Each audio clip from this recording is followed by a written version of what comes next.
World Championship title.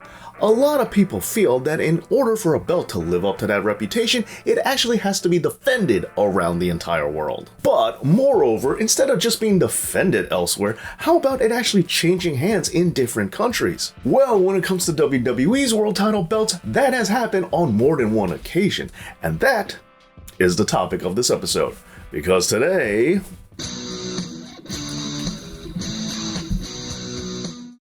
Alright, so for this video, we're going to be talking about every single time that the WWE World Championship has changed hands internationally. We're not talking about the WCW title, we're not talking about the NWA title, and how many times do I gotta say it? That ECW belt doesn't count. Instead, we're just going to be focusing on the Universal Championship, the WWE Championship, and the World Heavyweight Championship. And so, with that out the way, let's get into the list. Alright, so let's start things off with the Universal Championship. Now, not many people have won this title outside of the United States, but this championship has only been around for 7 years. But in any case, the first person to do so was Brock Lesnar, and he did this in November of 2018 at the Crown Jewel show. And he would win the Universal Championship in the city of Riyadh in Saudi Arabia by defeating Braun Strowman for the vacated Universal Championship. Next, Seth Rollins would win the strap on August 11, 2019, SummerSlam in Toronto, Canada. This reign would come to a close on Halloween of that same year, as The Fiend Bray Wyatt won it in 2019's Crown Jewel, also in Riyadh, where he defeated Seth Rollins for the belt. But then in February of 2020, at Super Showdown, Goldberg would take that belt off of him, which again took place in Riyadh, Saudi Arabia.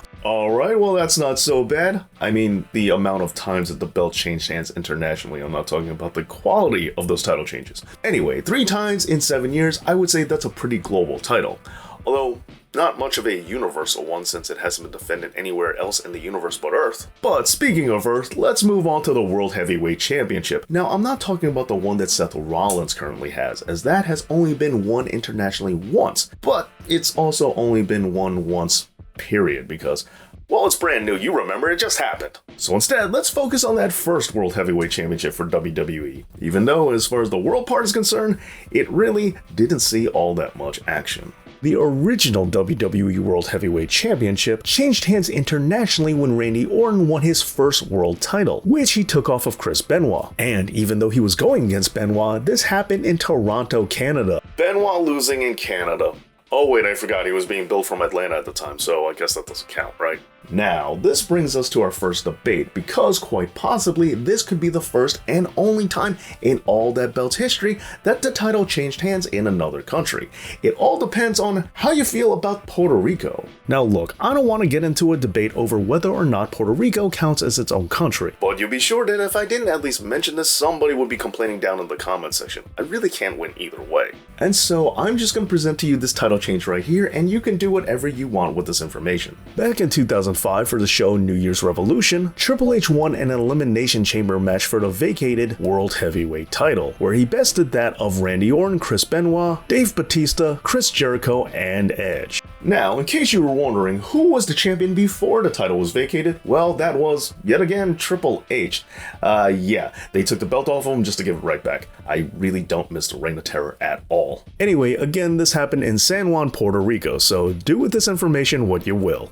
And on a side note, while this title definitely doesn't count as a world title, we should remember that the NXT Championship has changed hands outside of the United States on more than one occasion, with this first happening in July of 2015 when Finn Balor won the championship off of Kevin Owens at the show The Beast in the East. The title would then next move internationally when Samoa Joe took it off of Shinsuke Nakamura in Toronto, Canada at TakeOver Toronto, which occurred on November 19th, 2016. However, Shinsuke Nakamura would win the belt right back, picking it up December 3rd, 2016 in Osaka, Japan, thus resulting in the NXT Championship changing hands around the world more times than the World Heavyweight title. Strange, huh? Alright, so now it's on to the big one, the WWE Championship. Now yes, this is the WWE World title that has changed hands internationally more than any other. But that doesn't mean that there isn't still some controversy behind this list, but we will be getting into that later on. Now, while we just left off talking about one Elimination Chamber match,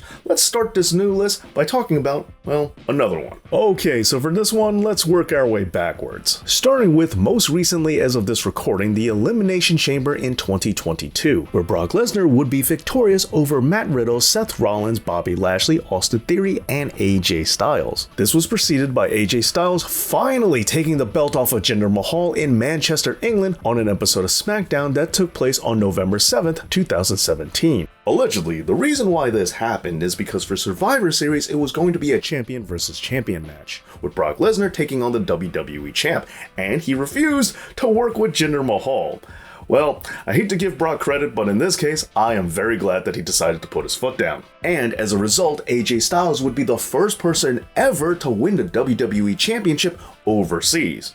Well, technically speaking, but we'll be getting into that later on. Then, going back 8 years to the Breaking Point pay-per-view in September of 2009, John Cena would best Randy Orton in Montreal, Quebec, Canada. Then, just 3 years earlier, at the Unforgiven pay-per-view, we have John Cena yet again winning the belt in the Great White North, but this time it was off of Edge, and it was in Edge's hometown of Toronto, Ontario, Canada. Then, at WrestleMania 18 in 2002, also in Toronto, we have Triple H defeating Chris Jericho. Man, why do they keep booking all these Canadians to lose in Canada? Okay, so back onto the list, in 1998, we have Stone Cold Steve Austin getting pinned in Hamilton, Ontario, Canada, by both Kane and The Undertaker, which resulted in the belt being vacated. And then prior to that, there's the Montreal Screwjob, which we all know about. Anyway, but now onto a good Bret Hart title match. On October 12, 1992, the Hitman defeated Ric Flair to win his first World Championship in WWE, and he did so in Saskatoon, Canada. And then prior to that, we have the Ultimate Warrior at WrestleMania 6 in 1990, where he defeated Hulk Hogan in the Ultimate Challenge once again in Toronto. Now, this is technically the first time that the championship ever changed hands outside of the United States, but even so, we have two more questionable entries for this list. Going back to November 30th of 1979, Antonio Inoki defeated Bob Backlund for the title in Tokushima, Japan. Now, a week later, Antonio Inoki would have a rematch with Bob Backlund that ended in a no contest, which was due to outside interference. However, as a result, Inoki vacated the championship, and just 11 days after that, Backlund would win it in Madison Square Garden. Now, just to be clear, the reason why this was booked in the first place was because WWE was just looking to pop the hometown crowd of Japan. They had no intention of ever letting Antonio Inoki keep the belt for an extended period of time, and by having Backlund win it back stateside, as far as everyone in America was concerned, he was always the champion. Love it or hate it, this was a fairly common practice, as this happened to the NWA World title on numerous occasions. But even though this isn't officially recognized, this would be the first time that the title changed hands overseas. Well,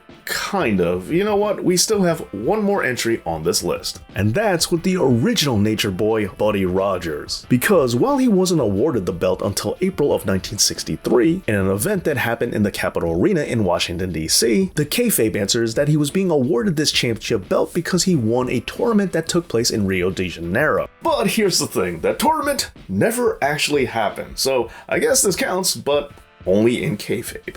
And just in case you were wondering, the Intercontinental Championship has changed hands on other continents, but this is extremely rare as it's mostly been won in North America. However, the last time that it was won on another continent is when William Regal picked it up on an episode of Monday Night Raw that took place on November 10th, 2008 in Manchester, England. And before that, in April of 2007, Santino Marella won it in Milan, Italy, where Santino was picked straight out of the audience. I really hated this title win. And prior to that, on November 13th, 2006, also on an episode of Raw, and also in Manchester, England, Jeff Hardy would win the Intercontinental strap. And then the last time that the Intercontinental Championship was won on another continent, we have to go all the way back to August 29th, 1992 for SummerSlam, when the British Bulldog won the belt off of Bret Hart in London, England in Wembley Stadium. And of course, this would be the first truly Intercontinental title win for the belt, unless of course, once again, we're counting the kayfabe answer, where Pat Patterson was said to have won the championship in a tournament in Rio de Janeiro. And no, just in case you're curious, the WWE United States Championship has not only been won in the United States, as it has been won in other countries, several times all throughout Canada, as well as being won as far away as Japan. And the belt has also been won as well as being vacated in the country of England. Not to mention that the current United States champion as of this recording, Rey Mysterio, won that title in Calgary, Alberta, Canada. Well, there you go, every one of WWE's world title wins that happened outside of the United States. Which one of these was your favorite? Let me know down in the comments section, and please make sure that you're a part of the Thinking Fans channel and that you're subscribed to Dave Knows Wrestling. I want to give a big thank you to all my wonderful and amazing Patreon supporters, and I want to thank you for watching. And as always, Dave Knows